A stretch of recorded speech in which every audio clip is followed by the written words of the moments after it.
जय हिंद Shubham, how are you? मैं बहुत बढ़िया हूँ। जहां आप बैठे हो उस ऑफिस में कभी मैं 2013 में आया था, और मैं तब एनडीए की आपके साथ तैयारी करा करता था। तब की कहानी है वो। एंड अगर आपकी जरा इतिहास देखें, 2002 में आपने दिया था एनडीए, 2013 में मैं आ गया, 2021 में हम बैठे हैं, 2022 का एनडीए होने वाला है। और बिल्कुल। 90s के दशक से आपको पूरा रिकॉर्ड है। राइट, 91 से आपके पास पूरा डाटा पड़ा है इंडिया का। अगर कोई सारे सवालों के जवाब दे सकता है तो वो आप ही हो। Little bit I try my level best. हाँ, अभी मॉडेस्टी है मेरी यहाँ पर। टांग खिंचती थी, आप लोगों को तो पता नहीं होगा। अच्छा, अगर आपने कभी नोटिस किया हो, दो वीडियोस हैं, एक कमांडर चक्रपाणी सर के साथ और एक ओके। जनरल एनपी सिंह के साथ। ओके। दोनों में एक टीचर का मैंने नाम बोला है as a best teacher, Mayank Parashar. जबकि मेरे ओके। स्कूल में नहीं पढ़ाते थे, पर मैं हमेशा इनका नाम लेकर आता हूँ। ओके। तो ये बात आपको नहीं पता होगी। चलो सर, पहला सवाल तो मेरा ये है कि पहली बात तो अब ना थोड़ी अलग दुनिया हो गई है। जब मैं दिया करता 2013 में, तो उससे बोर्ड एक बार हुआ करता था। बिल्कुल। अब दो हिस्सों में कर दिया इन लोगों ने। बिल्कुल। ठीक है, अब इन लोगों का सपना ये होता है कि एनडीए तो हर हाल में निकालना ही निकालना है। हम्म। ये 2013 में मैं भी बोला करता था। बिल्कुल। ठीक है ना। इस चक्कर में इतने इमोशनल हो जाते हैं कि ये 12th की बैंड बजा देते हैं। बिल्कुल। है ना। अब इनको 12th की बैंड बजानी है कि नहीं बजानी? नहीं, ट्वेल्थ की बैंड देखिए पहले भी नहीं बजता था, आज भी नहीं बजता है। सिर्फ एक इशू ही पहले था और वही आज भी है कि हम अगर टाइम का प्रॉपर मैनेजमेंट नहीं कर पा रहे हैं तो ही हमारे साथ ये प्रॉब्लम खड़ी होती है। अदरवाइज एनडीए कभी ये नहीं चाहता आप 10 घंटे 12 घंटे की पढ़ाई करें, नॉट एट ऑल। एनडीए में भी तो वही सब कुछ आने वाला है जो आपका 11 ट्वेल्थ में है। कुछ भी अदर तो नहीं है, वो सेम पैटर्न है। सेम पैटर्न है, ठीक है। एक सवाल और है, मैं इसमें सेम पैटर्न में बात करूंगा। सेम पैटर्न भले ही है, बट यहाँ पर 11 12 एक साथ एनडीए में तैयार करना है, पूरा एकदम जमा हुआ ना होना चाहिए। पर यहाँ पर बोर्ड भी आ जाता है 12th का, उसमें नहीं है ठीक। ऐसा सवाल। ठीक ठीक है। है, और यहाँ पर पार्ट पार्ट में तैयारी हो रही है। बिल्कुल, देखिए आप अगर एनडीए को देखते हैं तो सबसे पहले NDA is divided into 4 parts. The first option is mathematics, second is English, science and general studies. बच्चे ने मैथ्स पढ़ा होता है, बच्चे ने इंग्लिश पढ़ा होता है, फिजिक्स केमिस्ट्री पढ़ा होता है, रेस्ट उसका किसी का कुछ पढ़ा होता है, बट बाकी परफेक्ट नहीं होता है बच्चा। इशू कहां पर आकर खड़े होते हैं, बच्चा जब अपने स्कोप को, अपनी स्ट्रेंथ को तो बहुत ही अच्छा करना शुरू कर देता है, एंड रेस्ट जो कि स्कोप नहीं है उसका, जो स्ट्रेंथ नहीं है, उसको बिल्कुल वो वॉश आउट कर देता है। जैसे take an example of IITians. सारे आईआईटियंस लगभग मैं मानता हूं कि एनडीए का एग्जाम अब देते हैं, बट क्या सारे लोग निकाल पाते हैं? Answer is no. The reason being, कुछ लोग फिजिक्स केमिस्ट्री एंड मैथ्स में बहुत अच्छे होते हैं, वो इजीली निकाल लेते हैं, बट वो तभी निकाल पाते हैं जब उन्होंने जर्नल स्टडीज और इंग्लिश को भी थोड़ा थोड़ा ध्यान दिया होता है। यही गलती ट्वेल्थ का एक बच्चा करता है। ट्वेल्थ का बच्चा जब स्टार्टिंग करता है तो वो ट्वेल्थ पर फोकस होता है, सडनली वो फोकस आ जाता है स्टार्स पर कि हाँ दोनों साइड दो स्टार्स लगेंगे, और वो एक चाम आ जाता है उसके अंदर कि बस जनून होता है मुझे कच कर गुजरना है, मतलब कुछ दुनिया से अलग हटके कर दूंगा एकदम से। उस चक्कर में वो क्या करता है गड़बड़, कि जो एनसीईआरटीज का बेस है, बेसिक जो उसका सीबीएसई में आने वाला है, उसको वो बिल्कुल छोड़ता चला जाएगा, एंड वो जस्ट घुसता शुरू कर देगा कि मुझे हिस्ट्री ज्योग्राफी पॉलिटी मेरे सब्जेक्ट्स हैं जैसे, उनमें जाना है, इंग्लिश जाना है, साइंस जाना है, ऑब्जेक्टिव में जाना है। लेकिन ऑब्जेक्टिव क्वेश्चन भी तो तभी सॉल्व होगा ना जब आपको उसका थ्योरेटिकल पार्ट पता होगा। तो अगर बच्चा अपने बेस को ना छोड़े तो ऐसा कोई तरीका नहीं है जो बोर्ड से प्लस एनडीए से उसका फोकस हटा दे। मुझे नहीं लगता ऐसा कुछ। ठीक है, अभी जितना आपको ये अच्छा बताते हुए दिख रहे हैं ना, अगर आप कभी हम्म। क्लास में देख लोगे तो आपको मन करेगा कि सर जाए ना फिर। क्योंकि मैं हमारे टाइम में सर ज्योग्राफी पढ़ाया करते थे, और सर आज भी ज्योग्राफी पढ़ाते कहानी हैं। फॉर्म में पढ़ाया करते थे। और हमारा क्लास से मन निकलता नहीं था, अरे सर क्या केमिस्ट्री क्या बायो, ज्योग्राफी पढ़ा। ये इंसान है कौन? ये इंसान का नाम है मयंक पराशर। अगर आप कभी मेरठ आओगे ना, और आप किसी भी डिफेंस एस्पिरेंट से पूछ लो जो एनडी की तैयारी कर रहा है, उनको इनका नाम पता ही होगा। ये एक ऐसे इंसान है जिनको पूरी कुंडली पता है एनडीए की, कब क्या आएगा, कैसा पेपर आ सकता है, सारी चीजें। एंड राइट नाउ इन्होंने अनअकैडमी पे 2000 से ज्यादा सिलेक्शन दिए थे अपने लास्ट बैच पे जो अनअकैडमी पे है। और इस बार ये दो बैचेस के साथ आ रहे हैं, कमांडो 2.0 एंड कमांडो 2.1। और इस बार जो मैसिव रिजल्ट होगा ना वो होगा 7,000 स्टूडेंट। समझ रहे हो, पहले 2,000, इस बार 7,000 हो। और मैं इस बात की गारंटी दे रहा हूँ, अगर तुम एक बार इनसे पढ़ लोगे ना, तुम लिटरली पागल हो जाओगे इनके पढ़ाने के। बहुत मस्त पढ़ाते हैं लिटरली। मैं मेरठ में था इनके साथ, मतलब इनका स्टूडेंट था ऑफलाइन बैच का, तब 2013 की बात है। वीडियो देख के तुम्हें समझ में आ गया होगा।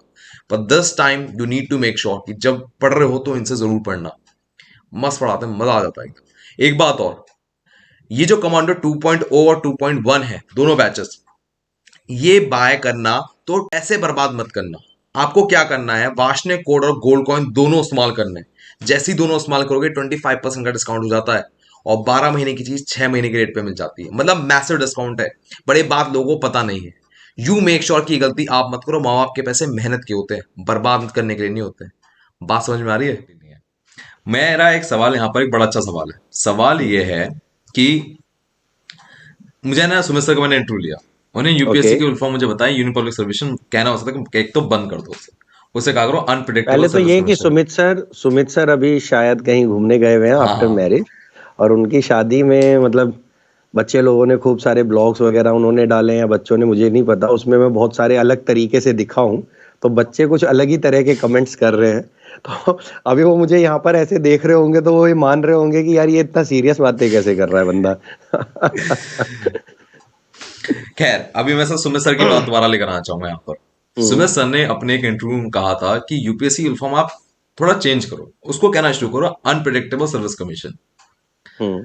2016 का आपने एक बार दिया, ठीक है, हम्म। कि 2016 में एक बार ट्रेंड चेंज हुआ था। हम्म।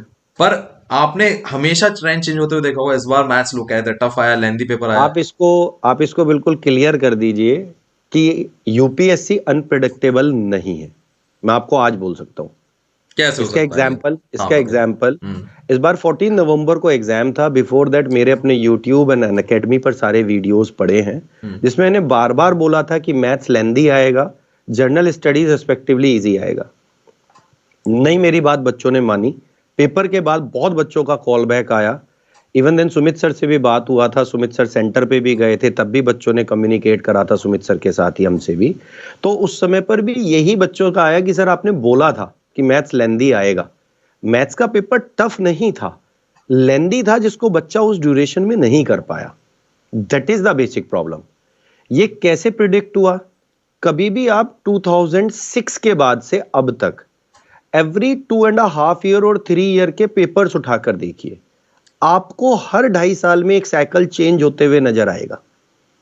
एक बार पेपर मॉडरेट की तरफ जाता है, एक बार टफ जाएगा, एक बार इजी आएगा। तो 2016 से अगर हम वो 2.5 साल की साइकिल देखें तो 2018 तक आते आते वो टफर साइड था।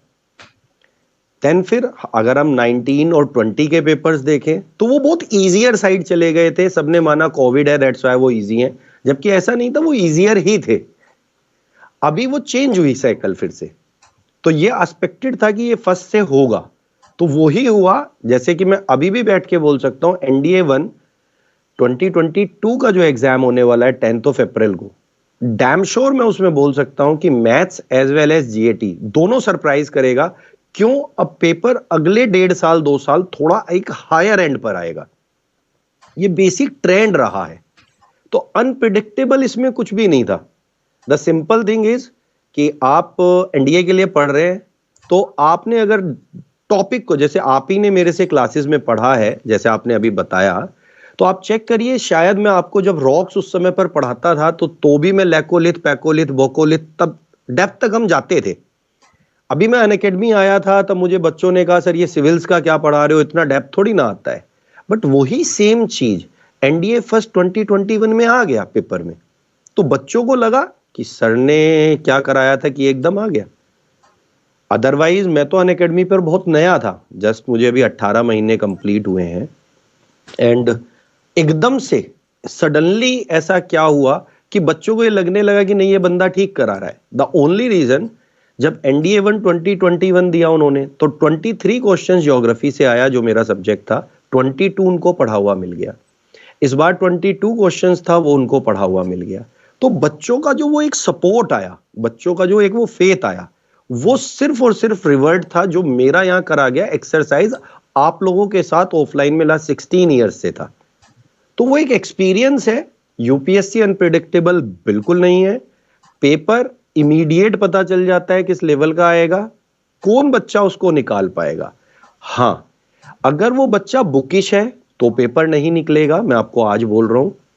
और वो बच्चा बिल्कुल नहीं पढ़ता है तो भी नहीं निकलेगा। एक एवरेज बच्चा ही एनडीए को क्रैक करता है, और ये हमेशा से रहा है। कितना सरल बोल दिया सर आपने। अब जरा मैं आपके 2-3 वर्ड्स पिक कर रहा हूँ। एक, जी। हायर ट्रेंड का आएगा, थोड़ा टिपिकल आएगा। आपने जीएटी मैथ्स दोनों बोल दिया, बोला है। ठीक है। अब क्वेश्चन तो हमें पता नहीं लगे भैया क्या आएंगे हायर ट्रेंड में, तैयारी तो हम्म, तभी पता लगे होती। बिल्कुल। अब ये वर्ड आपने बोले। दूसरी बात, एक एवरेज बच्चा निकाल सकता है। दो हम्म, वर्ड्स मैंने आपके पिक किए हैं। ठीक है। जब सर आपको एवरी नॉक डोर करना है, जब बच्चे हम्म, आपको वो कह रहे थे कि सर आपने सिविल सर्विस तक के लेवल का करा डाला, तो हम्म, ये एक एवरेज बच्चा कैसे कर सकता है? हाउ इज इवन बिल्कुल। प्रैक्टिकली मैं पॉसिबल? बताता शेड्यूल ही हूं नहीं है आप कोई।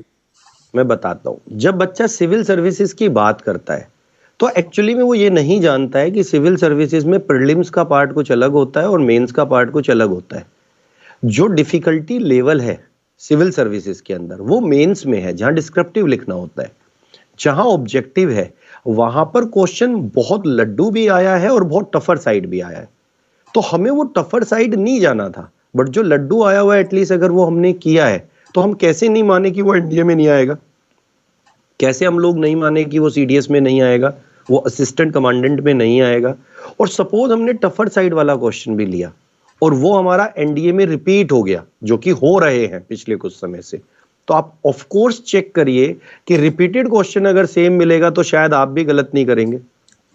सही बात है, तो बिल्कुल। फिर तो वो एक एवरेज लड़के के लिए केक वॉक हो गया ना। अनअकैडमी पर लास्ट टू लास्ट अटेम्प्ट में भी मैंने 8 से 10 हजार क्वेश्चन प्रैक्टिस कराए थे। 3 सीरीज मेरी वहां पर आती हैं, T20, नॉकआउट एंड यूनिफॉर्म। तीनों सीरीज एक मैंने सुमित सर के साथ इस बार शेयर किया था, दैट इज इनकलाब। मेरा और उनका कंबाइंड था वो। तो मेरा हमेशा से क्वेश्चन रहा है कि जो नंबर ऑफ क्वेश्चंस आप करा रहे हैं, जो सेट ऑफ क्वेश्चंस आप करा रहे हैं, वहां आपके पढ़ाने का एक्सपीरियंस आपको ये बताएगा कि ये up to the mark NDA है या ये up to the mark NDA नहीं है। अब बच्चा वहां पर ये कोशिश करता है कि नहीं, केवल एनडीए में आया हुआ क्वेश्चन में कर लूं। भाई वो तो आ चुका। उस तरीके पर बनने वाले अदर वैरायटी के क्वेश्चंस भी देखिए, क्योंकि एक ही पॉइंट पर 10 से 12 क्वेश्चन बन सकते हैं। आपने एक देखा है, उसके 8 से 10 वेरिएंट जो अलग तरीके से बनेंगे, उसको कौन देखेगा? That is the key. इसीलिए बोलता हूं एक एवरेज बच्चा एनडीए निकाल सकता है। अब सर की बात समझने की कोशिश करो। तुम्हें लग रहा है आईएएस के पेपर से उठ के क्वेश्चन तुम्हारे पेपर में आ गया है, तो तुम्हें डिफिकल्ट लग रहा है, और आईएएस अपने आप में बाप लगता है। अब जरा समझ के देखो, उल्टा करते हैं। एनडीए का क्वेश्चन उठाकर आईएएस के पेपर में आ गया, जो सर ने बोला है। अब एग्जैक्टली क्या exactly. है, घुमा के देखो, तुमको समझ में आएगा। सुमित सर की कहानी में उन्होंने अपने इंटरव्यू में बोला था, जब वो पॉलिटी पढ़ाते हैं तो सीडीएस की पॉलिटी भी कराते हैं कि यार एक टफर एंड लेके चलो, वर्स्ट से वर्स्ट कहां जाएगा, तो वो लेना जरूरी होता है। सुमित सर कौन है? सुमित सर अनअकैडमी पर जीएटी की फैकल्टी है, और इन्होंने एनडीए का पेपर इस बार प्रिडिक्ट किया था रिगार्डिंग जीएस, और वो सही निकला था। लिटरली उनके पास मैसेज आते थे, सर क्या पेपर लीक आपने कराया है? मजाक में ही कहा बच्चों ने, बट ये बात सच थी, जो पढ़ाया वही आया। यहां पर आपको बात समझनी है कि जो ये टीचर्स कह रहे हैं, आपके जहन में उतर जाना चाहिए। मजाक नहीं कर रहे हैं और आपको कुछ बेच नहीं रहे हैं। अगर ध्यान से सोचोगे, खुद भी एनालिसिस करोगे ना, तो पेपर तुम्हें ऐसे ही मिलेगा। अब आगे सुनते हैं मयंक सर क्या कहते हैं। ठीक है सर। सुमित सर से ही इस बार डिस्कशन में ये रहा था हम्म, कि जो क्वेश्चंस हम लोगों ने वहां डिस्कस किए और अपनी सीरीज चलाई थी, तो ये सुमित सर के साथ मेरा ही डिस्कशन था कि इस बार हम लोग करें। और सुमित सर ने उसमें कुछ ही सीडीएस डाला था लेवल। मैंने जबकि इस बार जो था वो मैंने बोला था उनसे, वो उन्होंने नहीं किया, बट शायद इस बार किए करेंगे वो। मैंने बोला था 3 एग्जाम है, असिस्टेंट कमांडेंट है, देन सीडीएस है, देन एनडीए। इनके कुछ 20 ईयर्स के पेपर उठा लीजिए, और जो उनके क्वेश्चन आए और उनसे रिलेटिव क्वेश्चन जो किसी भी एग्जाम में आए, उनको एटलीस्ट हम लोग कराएंगे, उनको नहीं छोड़ेंगे।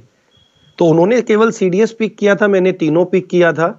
एंड रिजल्ट है, अभी इस बार आएगा रिजल्ट, तो देखिएगा अच्छा जाएगा। रिजल्ट तो खैर बहुत अच्छा था, 2000 प्लस, पता नहीं कितने कितने। सुमित सर का पूरा प्लान है एक स्क्वाड्रन बनानी है, इनकी तो स्क्वाड्रन ऑलरेडी बन चुकी है, ठीक है।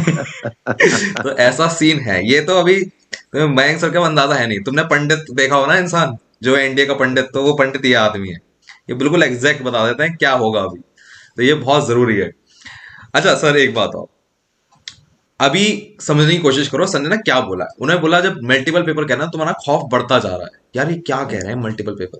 तुम समझो टीचर एक है और हर एग्जाम का सिलेबस एक ही है, तो वो टीचर क्या करेगा भाई? किसी का क्वेश्चन उठा के कहीं डाल देगा, किसी का क्वेश्चन उठा के कहीं डाल देगा। यूपीएससी सीएपीएफ भी दिलाता है, यूपीएससी सीडीएस भी देता है, एनडीए भी देता है, आईएएस भी देता है। बनाने वाला एक ही है और सिलेबस सबका ही सेम है, तो भाई वो कहीं से कहीं कर ही देगा ना वो। बस तुम्हें एक फायदा ये मिल जाता है कि तुम्हें नहीं ढूंढना, वो ढूंढ के तुम्हारे लिए लेकर आ रहा है। ये बस एक बात तुम्हें सोचने वाली होती है। अच्छा यहां तक हो गया, बट सर फिर भी मेरे हिसाब से अभी भी नामुमकिन है क्या चीज? एनडी की तैयारी। पहली बात, नामुमकिन एनडीए के लिए कुछ होता ही नहीं है।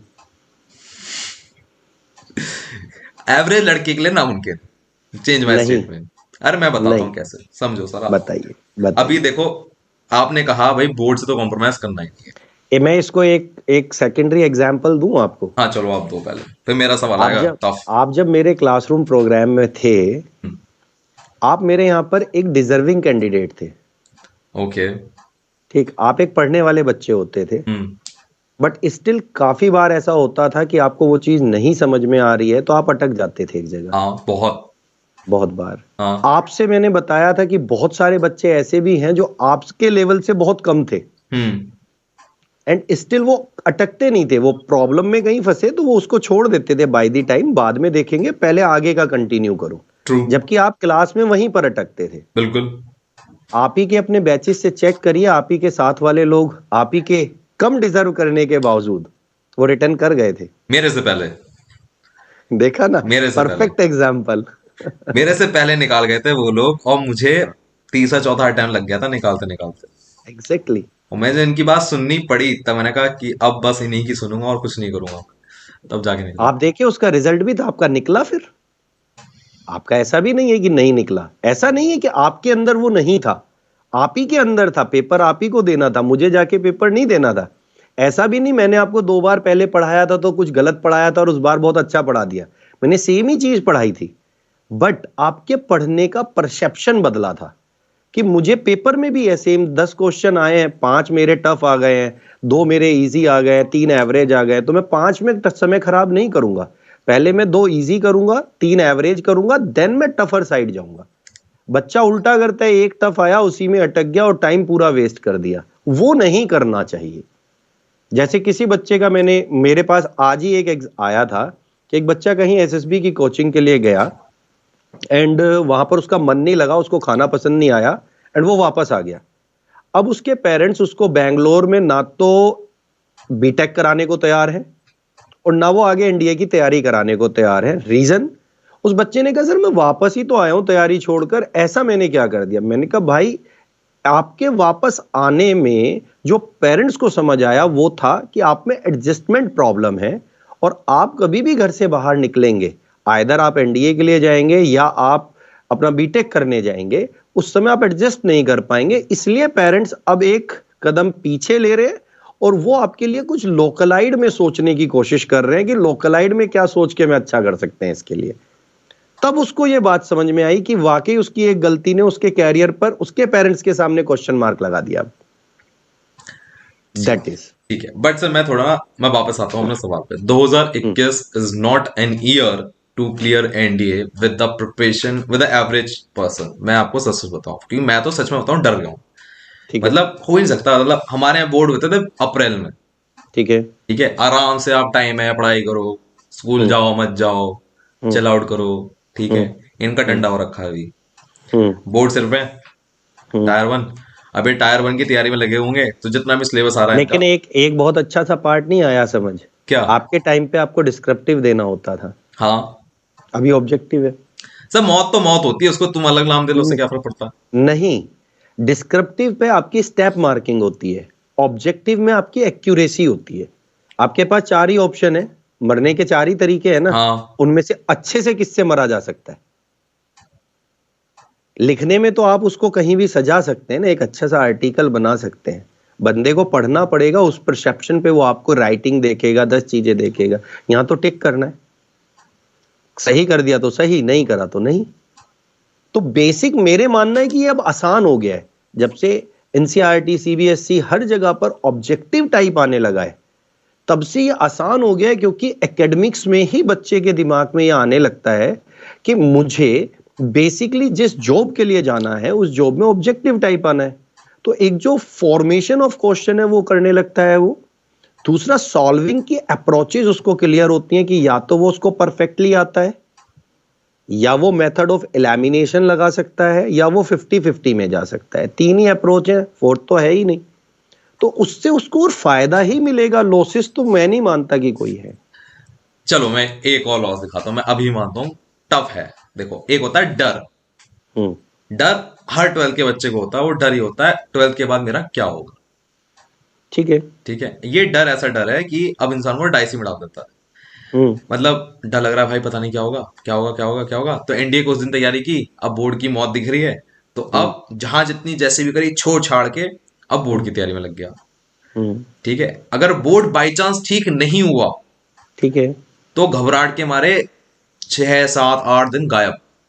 ठीक है। ठीक है, अब उसने अपने आप को जो भी है मोटिवेट किया, भाई कुछ नहीं हुआ, अभी तो कर लेंगे, यहाँ पर ये चांस भी तो वो चांस भी है, वो गया। तो आप हम्म। समझ रहे हो, ये डाई सिचुएशन बहुत डर वाली बहुत ज्यादा होती है, और हर ये 12th के मैं बच्चे में होती है। ये मैं आपको बहुत क्लियर कर देता हूँ। एनडीए एस्पिरेंट जितने भी हैं, आपके मीडियम से मैं क्लियर कर देता हूँ सभी हम्म। को, कि एनडीए एस्पिरेंट जितने भी लोग हैं, सबसे पहले वो इस डर से ऊपर निकल आए। द रीजन बीइंग, एनडीए में कोई भी परसेंटेज ऑफ मार्क्स नहीं है, the first thing.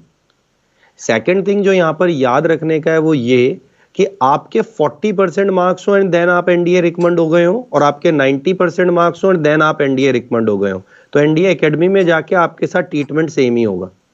NDA academy में कोई ट्रीटमेंट चेंज नहीं है आपके लिए। आइदर आप ऑल इंडिया रैंक 1 है या आप ऑल इंडिया रैंक 300 है, इससे कोई फर्क नहीं पड़ता उन लोगों को। सेकंड, थर्ड थिंग, आप ये क्यों सोच रहे हैं कि मेरे साथ ऐसा हुआ? द रीजन बीइंग, वो आपके साथ हो चुका, आप उसको नहीं बदल सकते, सेकंड पर्सन कोई नहीं बदल सकता। बट इस डिलेमा में जो ये बिटवीन द टाइम समय है, इसमें आप कहीं ना कहीं अपना एक यूजफुल समय जो था, जिसको आप क्रिएटिविटी में लगा सकते थे, वो आपका लॉस्ट होगा।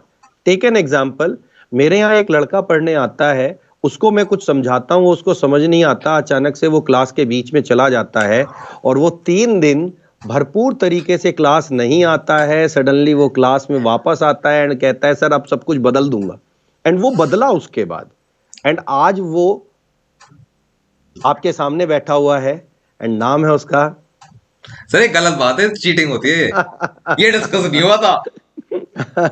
ये यहीं पर हम स्क्रिप्ट में भी काट दे रहे हैं इसको, मैं नहीं ले रहा, तो चीटिंग हो गई। चलो इसके बारे में फिर कभी बाद में बात करेंगे सर, ये कहानी, ये ठीक है। चीटिंग हो गई। अभी मैं अपने सवाल पे आता हूँ वापस। हाँ जी। ठीक है, सवाल अभी यहाँ है कि वैसे ये आपने, क्वेश्चन, मेरा आंसर गलत तो नहीं था ना ये? अरे छोड़ो सर, वो बात की कहानी है, अभी बाद में बात करेंगे उसकी। ठीक है, हाँ। हाँ, तो मेरा सवाल यहाँ पर है कि आपने चलो परसेंटेज का तो बोल दिया। अब मुझे ठीक है। याद आ रहा है कि एक बार अर्पित चौधरी जी ने अपनी वीडियो में बोला था, हम्म। कोई भी डिफेंस एस्पिरेंट एनडीए का ऐसा नहीं होना चाहिए जो जेईई मेंस ना दे और परसेंटेज पे वो ध्यान दे बहुत। उन्होंने ठीक है। साफ साफ बोला था, बहुत ही सही चीज है। जितने ठीक है। एनडीए के एस्पिरेंट्स हैं उनमें से काफियों को पता होता है एनडीए में कोई मार्क्स की कट ऑफ नहीं होती। ये लोग ठीक इस है। चक्कर में परसेंटेज का बेड़ा गर्क कर देते हैं 12th का, और जेईई मेंस देते नहीं है। ठीक है। क्या ये स्टेप पूरी तरह से सही है? ये पूरी तरह से सही है या गलत है, ये उस बात पर डिपेंड करता है। जब बच्चा कभी भी एसएसबी की तैयारी के लिए जा रहा है, हाँ। तो वो बेसिकली एनडीए की तैयारी के लिए जा रहा है, तो वहां पर भी पूछा जाता है your second plan of action. हाँ। अगर उसका second plan of action BTech है या उसको टेक्निकल साइड में कहीं जाना है, तो यस, उसको ये ध्यान देना चाहिए। इफ वो टेक्निकल साइड नहीं जा रहा है, जेई नहीं जा रहा है, तो जेई नहीं जा रहा है, तो रेस्ट जगह पर उसे अप्लाई करने के लिए वो सो मच एफर्ट्स नहीं डालने होंगे जो आईआईटी जेई के लिए डालने होंगे। तो मैं सिर्फ उन लड़कों तक उसे रेस्पेक्ट करता हूं जिनका क्लियर है कि उन्हें एनडीए जाके टैकी या सुपर टैकी बनना है। बट अगर आपको प्लेन करके निकल जाना है तो उसमें कोई टेंशन इतना लेने का रिक्वायरमेंट नहीं है। और एनडीए, मुझे नहीं लगता कभी इतना टफ टास्क है कि उसके लिए आप बहुत ही ज्यादा प्रेशर लें। एनडीए सिर्फ आपसे रेगुलरिटी मांगता है। एनडीए आपसे छुट्टी नहीं चाहता है, एक डिसिप्लिन्ड लाइफ चाहता है। जैसे आप हैं, मैं हूं या कोई भी है, अपने जॉब में हम लोग काम कर रहे होते हैं। आपने अभी मेरे से कहा कि आप 15 आवर्स काम कर रहे हैं, मैं भी सपोज समवेयर कुछ घंटे काम कर रहे हैं। बिफोर इंटरव्यू हमारी ये बात हो रहा था, तो मैं वही बात बोल रहा हूं, हम 15 घंटे वो काम कब कर पा रहे हैं? Once we are enjoying that work. अगर मुझसे कहा जाए कि ज्योग्राफी में आपने कितनी बार ये पढ़ा दिया है, तो हर साल लगभग 10 बैच पढ़ाने होते हैं। 16 साल से पढ़ा रहा हूं, तो मुझे तो बोरियत आ जानी चाहिए यार। ये लिथोस्फेयर, हाइड्रोस्फेयर या रॉक्स, माउंटेन्स का अगर मैं बात करूं कंचनजंगा, तो वो कंचनजंगा ही रहेगा ना, उसको मैं कैसे K2 कर दूंगा? नहीं हो सकता। बट स्टिल हर बार उतना ही इंटरेस्ट लेना है, उतना ही अच्छे से पढ़ाना है। क्यों? क्योंकि उसको करने से हमें सेटिस्फेक्शन मिल रहा है। जिस दिन एक बच्चा ये काम करना शुरू कर देता है, तो वो कम मेहनत में भी अच्छे आउटपुट देता है, और इसके बेस्ट रिजल्ट मतलब सबको पता है। मेरठ में मेरे पास चारों तरफ तो बहुत सारे हैं। जैसे एक लड़के का नाम ये खुद भी जानते हैं, इन्हीं के साथ उन्होंने एसएसबी की तैयारी करी थी, दैट इज शुभम श्रीवास्तव। याद आया कुछ? हाँ हाँ, बहुत अच्छे से। जो बच्चा बोलने में भी हकलाता था, और बताओ आज एनडीए में है। आज रीजन उसका सिर्फ एक ही है, उसने कोई रिटर्न नहीं छोड़ा, हमेशा क्वालिफाइड किया return. But the problem stammering बहुत थी, फैमिली से बैकग्राउंड बहुत प्रॉब्लम थी, 93% स्कोर करके बैठा था, एंड सो ऑन, पता नहीं क्या क्या क्या क्या क्या उसने कर रखा था। प्रॉब्लम सिर्फ एक, कि उसकी बेसिक्स पे काम कौन करेगा। बेसिक्स पे काम करने के दो तरीके हैं। पहला, आप प्यार से समझ जाइए, जो कि माँ बाप हमेशा समझाते हैं। आप चेक करिए छोटे बच्चे को माँ बाप क्या करते हैं, बहुत प्यार से समझाते हैं, बड़ा होता है तो भी प्यार से समझाते हैं। लेकिन जब वो उससे नहीं समझ रहा होता, तो सेकंड प्लान ऑफ एक्शन क्या होता है? हर एक को पता होगा, हर एक के घर में कुछ ना कुछ उठ जाता होगा। ये मतलब यूनिवर्सल ट्रुथ है ये बच्चे। तो इसमें प्रॉब्लम यही है बस, जो समझने की है, कि अगर आप किसी के सपोर्ट से कर सकते हैं, बहुत अच्छा। नहीं तो कोई आपकी लाइफ में एक ऐसा चाहिए जो आपको पिन मार पाए। एंड वंस वो पिन चुभ गया ना, जैसे जो आपके सामने मेरा इंटरव्यू अभी ले रहे हैं, उसके दिमाग में भी कोई पिन है, मुझे पता है वो पिन। दैट्स व्हाई वो इतना काम कर रहा है, अदरवाइज वो इतना काम करने वालों में नहीं था। वो तो मस्ती वाला लड़का था, अलग अलग ही लेवल का था वो। दैट इज द थिंग, वो इसीलिए काम कर पा रहा है। वो पिन बहुत जरूरी है, वो बदलना। जैसे मेरे अपने स्लोगन्स होते हैं कि आपको मेहनत इसलिए नहीं करनी है कि आपको किसी को दिखाना है, आपको अपनी औकात बदलनी है। Once you want to change your characteristics as well as your personality, your lifestyle, तो भाई करना ही पड़ेगा, उसके लिए कोई सेकंड है प्लान नहीं। Of action. चलो, शुभम श्रीवास्तव की बात कर दी। मैं बताता हूँ, मैं उससे ना पर्सनली मिला हूँ। मतलब ऐसा समझ लो, अगल बगल ही बैठते थे, ऐसा हाल था। तुम यकीन नहीं मानोगे कि यार, जिस इंसान से कॉन्फिडेंस बोलने में नहीं है, वो आज ऑफिसर बन जाएगा। ठीक है। मतलब वे बहुत दूर, मतलब अगर बोलने को बोल दो ना, 2 लाइन बोलेगा फिर चुप, तुमको पता मिलेगा कि वहीं बैठा हुआ इंसान है कोई और। इतना शांत, इतना शांत। और उसकी फाइनेंशियल प्रॉब्लम बहुत बहुत वर्स हालत में थी। पढ़ा भी रहा था, सब कुछ कर रहा था, बीएससी भी कर रहा था। आई थिंक बीएससी उस टाइम कर रहा था, जहां तक मुझे याद आ रहा है। एग्जैक्टली। बहुत, मतलब वो कर सकता है तो फिर भाई कोई भी कर सकता है, कोई भी कर सकता है। मतलब गो, इधर भी कमांडो 2.0 आ रहा है, जो कि पहले वाले बैच का सक्सेसिव रूट है। पहला वाला बहुत सक्सेसफुल रहा, 2000 से ऊपर सिलेक्शन जा रहे हैं, अब 7000 का भी टारगेट है, सब है। आप मुझे ये बताओ कि जब आप स्ट्रैटेजी डिसाइड करते हो किसी भी पेपर की, तो आप कैसे करते हो? देखिए बहुत सिंपल है। सबसे पहले आपको वो बेसिक रूट्स पकड़ने होंगे जिनसे आप एक पेपर का cut off and above clear हो जाए, और वो मिनिमम होने चाहिए। अच्छा। जैसे मेरी नज़र में वो 4 चीजें हैं। आप मैथमेटिक्स में केवल अलजेब्रा को पकड़िए, 40 प्लस क्वेश्चंस लाता रहा है, 35-40 के बिटवीन में मिनिमम आते हैं। मैथ्स हो गया। इंग्लिश में वोकेबलरी कॉम्प्रिहेंशन पकड़िए, इजीली होता है। साइंस में फिजिक्स को पकड़िए, और जर्नल स्टडीज में ज्योग्राफी को पकड़िए। आप 450 कवर कर जाते हैं लगभग। अब अगर यहां पर आपके 400 भी स्कोर हो रहा है, तो इसका मतलब ये तो क्लियर हो गया ना, पेपर निकल रहा है। मैंने कहा यहाँ 350 भी स्कोर हो रहा है इनसे, तो भी क्लियर है ना, पेपर क्लियर हो गया। तो आपका प्रेशर हट जाता है।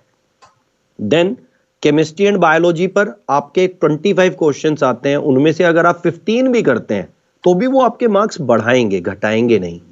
बट ये 4 ऐसे टॉपिक होने चाहिए, मैथ्स में अलजेब्रा, देन इंग्लिश में वोकेबलरी कॉम्प्रिहेंशन हो या ग्रामर, कोई सा एक पार्ट, फिजिक्स एंड ज्योग्राफी, जिसमें आपको अगर कोई भी क्वेश्चन दिया जा रहा है, कोई भी क्वेश्चन दिया जा रहा है, तो वो गलत ना हो।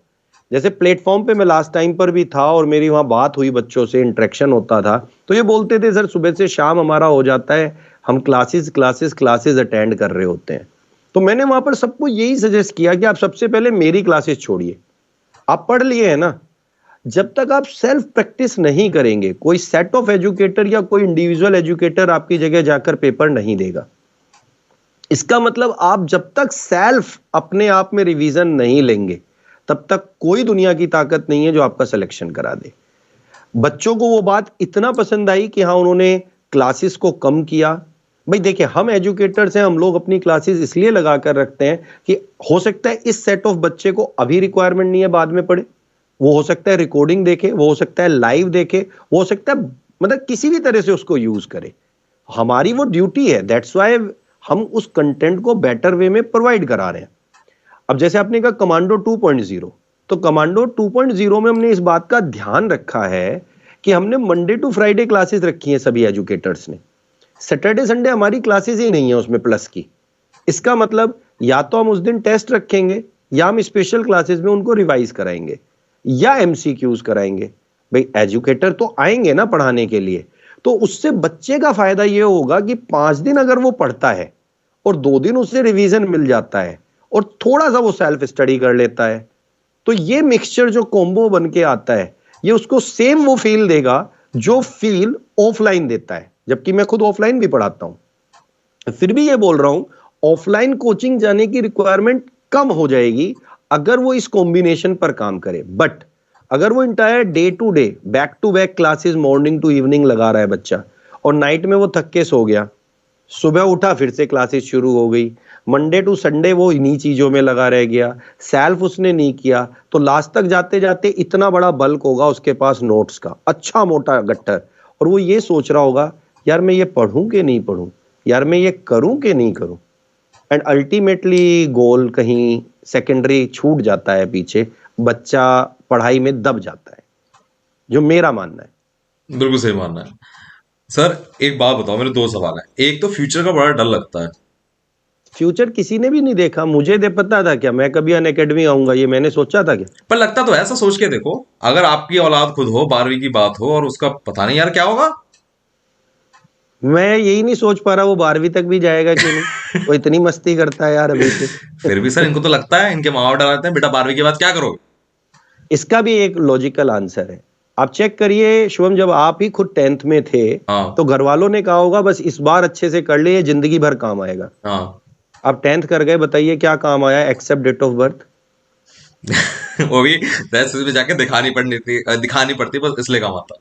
ठीक है, फिर हमसे कहा गया 11th में कि बस अब पीसीएम पर दिमाग लगा लो, जिंदगी बदल देंगे, ये 2 साल दे दो, इसके बाद हम आपसे कुछ नहीं मांगेंगे। आपने भी पूरी जान लगाई, मैंने भी अपने टाइम पे लगाई, हर बच्चा लगाएगा और ये उसे लगाना भी चाहिए। लेकिन जब हमारा वो रिजल्ट आया, वो मार्कशीट आई, तो आप चेक करिए, शायद 10th की मार्कशीट तो डेट ऑफ बर्थ के लिए देखी भी जाती है, 12th वाली तो देखी भी नहीं जाती यार। प्रैक्टिकल इज दिस कि अगर आपके अंदर नॉलेज है और सामने कोई आपसे पूछ रहा है कोई क्वेश्चन, सपोज इंटरव्यूइंग ऑफिसर ने आपसे पूछा बर्नौलीज थ्योरम, और आपके फिजिक्स में मार्क्स आ रखे हैं 99, और वो आपसे चाह रहा है बर्नौलीज थ्योरम को आप एक्सप्लेन करें, आपको पता ही नहीं वो स्विंग में यूज होती है, तो भाई फंस गया ना बच्चा। फंस गया। आप देखो टीएस एंट्री में होता है, टीएस में देखो कौन कौन आता है, जो बड़े अच्छे परसेंटेज वाले बच्चे होते हैं, 95 85। बर्नौलीज थ्योरम नहीं पता, स्ट्रेस प्रेशर में डिफरेंस क्या है ये नहीं पता। मैं यही यही वो बेसिक है। अभी एक बच्चे ने मेरे से क्वेश्चन पूछा, वो एसएसबी में कहीं था टीएस का, कि उसका एसएसबी आ गया है या कहीं था, मतलब वो एसएसबी में था, माइट भी पता नहीं उससे कैसे डॉपलर्स इफेक्ट पूछ लिया वहां पर। अब वो डॉपलर्स इफेक्ट उसे प्रैक्टिकल में बताना था, अब उसको यही नहीं पता कि डॉपलर इफेक्ट में भाई अगर आप किसी भी स्पीकर के आगे की साइड खड़े हो तो आपको साउंड हॉरिजॉन्टल वेव्स में ज्यादा सुनाई देंगी, आप स्पीकर के पीछे हो तो कम सुनाई देंगी। मतलब मैं जहां तक समझ पा रहा हूं, इंटरव्यूइंग ऑफिसर वहां पर चाह रहे थे उससे ये प्रैक्टिकल एग्जाम्पल पूछना, क्योंकि उसने अपनी हॉबीज डांसिंग लिखा था, कि जब वो डीजे पर जाकर नाच रहा है तो उसके कान सन हो जाते हैं, जबकि जो डीजे पीछे बैठ के बजा रहा है उसके कान तो सन नहीं हो रहे, जहां तक मैं समझ पाया। बट वो डॉपलर इफेक्ट एक्सप्लेन ही नहीं कर पाया, मिराज वो एक्सप्लेन ही नहीं कर पाया बच्चा। अब वो मैंने पूछा उससे तेरे पास फिजिक्स में कितने मार्क्स हैं, दैट चैप फ्रॉम महाराष्ट्र, उसके 97 मार्क्स हैं फिजिक्स में। मतलब मुझे खुद ही लगा यार 97 तो ज्यादा है। यार, मैं ये तो खुद नहीं ह्यूमैनिटीज देखे। वाला आदमी हूं, मैंने कभी नहीं पढ़ा इन सब चीजों को इतना डिटेल, बट स्टिल ये तो मुझे भी पता है थोड़ा थोड़ा।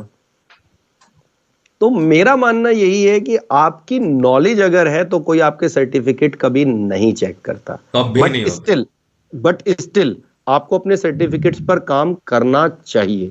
क्योंकि वो टेम्परेरी ए पॉइंट से बी पॉइंट ले जाने के काम आता है। Exactly exactly. समझ लो, 10 से 12 जाना है तो 10th में अच्छे नंबर लाने पड़ेंगे, तभी पीसी मिलेगी। 12th से अगर किसी अच्छे कॉलेज जाना है तो बस उसके लिए गेट पास है वो, that's it. TS entry 12th के बाद चाहिए तो ले आओ, उसके बाद कोई जिंदगी में नहीं पूछेगा। बिल्कुल सिंपल है। अब सर से थोड़ा पूछेंगे सर 12th में कितना नंबर आया था, तभी पढ़ूंगा मैं आपसे।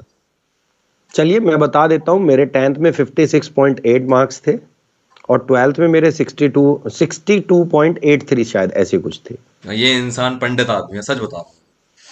एनडीए के हर रूट को पकड़ लेता है। चलो मैं आगे चलता हूं सर। मैंने दो बातें और प्रॉमिस की थी, दो बातें और लेकर आऊंगा। जी, you are also responsible for changing the route of the students. अगर आपको इस बात का खुद तो पता ही है, जो स्टूडेंट जुड़ जाता है वो हमेशा जुड़ के रहता है। बिल्कुल। ठीक है ना? मुझे सच सच बताओ सर, आप ये कहते हो यार तू क्यों एनडीए के एकदम पीछे पड़ गया, नहीं हुआ, घबरा मत, बिल्कुल। क्योंकि तेरे पास इतने मौके आएंगे तू पागल हो जाएगा इसमें देते हुए। हाँ, ऐसे कैसे हो सकता है? ऐसा होता है। आप देखिए एनडीए का किसी भी बच्चे को मैक्सिमम अपर लिमिट पर अगर उसने डेट ऑफ बर्थ भी कम करा रखा है तो कितना अटेम्प्ट मिलेगा, 4 से 5 अपर लिमिट। 5 ही एसएसबी आया ना, इतनी एसएसबी उसकी 10+2 टेक्निकल आ जाएंगी अगर उसका परसेंटेज ऑफ मार्क्स है। मैंने कहा चलो नहीं होता है, इतने में उसका ग्रेजुएशन हो चुका होगा, ग्रेजुएशन के बाद आर्मी नेवी एयरफोर्स तीनों विंग्स डायरेक्ट एंट्री खुला हुआ है, सीडीएस खुला हुआ है, एफकैट खुला हुआ है। मतलब आप कितनी एसएसबी देना चाहते हो मुझे ये बताइए। जैसे मैं एक आंसर करता हूं आपको, आपको याद होगा, आपको एक टीचर आते थे पढ़ाने, मलिक सर, फिजिक्स। जी जी जी। मलिक सर अपने 17th अटेम्प्ट में सीडीएस रिकमेंड हुए and he is right now a captain. मैं आपको ये बता दूं, सीडीएस एंट्री लास्ट अटेम्प्ट था उनका आईएमए का and he got recommended. 17 SSB दी थी उन्होंने सारी एनडीए दी, सारी 10+2 एंट्रीज दी, सीडीएस दी, देन उन्होंने मतलब कोई छोड़ी नहीं यार उस बंदे ने एसएसबी। बिल्कुल बिल्कुल। अब देखो यहाँ पर समझ लो तुम्हारा हुआ नहीं एनडीए, हुआ ही नहीं, बाई चांस खुदा ने नहीं रखा था उस टाइम तुम्हारा नाम, हुआ नहीं। एनडीए के तुरंत बाद टीएस भी नहीं मिला तुम्हें, तुमने एनसीसी ली, उसका सी सर्टिफिकेट से तुम 2 एसएसबी 24.5 साल तक दे सकते हो आराम से। एग्जैक्टली, बीटेक कर ली, एसीटेक टीजीसी आ गई। बिल्कुल आ गई। ठीक है, अगर तुमने एयर विंग से एनसीसी करी है तो एयर विंग की भी एनसीसी आ गई और आर्मी की भी आ गई। ठीक है, तो यहां पर टोटल जो एसएसबी बैठी एक साल में 12 बैठी। दे के दिखा दो तुम, how it is even they नहीं प्रैक्टिकली सकते, पॉसिबल। दे ही नहीं सकते। यहां मैं एक आप एसएसबी के लिए मरते हो तुम लोग। मैं तो बहुत प्रैक्टिकल बोलता हूं, एसएसबी देना नहीं है बड़ी चीज। एसएसबी को ठान के जो हम लोग बैठे हैं कि हमसे, मतलब मेरे से ये क्वेश्चन बहुत कॉमन होता है कि सर एसएसबी क्या बहुत टफ चीज है। मैं हमेशा ये कहता हूं इजी क्या है इस दुनिया में, मुझे ये बता दो। रिटर्न में आप 7 लाख लोग बैठ रहे हो, उसमें से कुछ 7,000 से 10,000 के बीच में आप रिटर्न क्वालिफाई कर रहे हो, देन फिर आप एसएसबी जा रहे हो, उसमें से आप 400 लड़के एनडीए में रिकमेंड हो रहे हो। आप मुझे रेशो तो बताइए, रिजेक्शन का रेशो रिटर्न में ज्यादा है या एसएसबी में ज्यादा है? रिटर्न में ज्यादा है, बट उसे क्योंकि केक वॉक माना गया है कि हो जाएगा बस, लेकिन हो तो नहीं रहा ना भाई, वो मेहनत वहां भी लगेगी।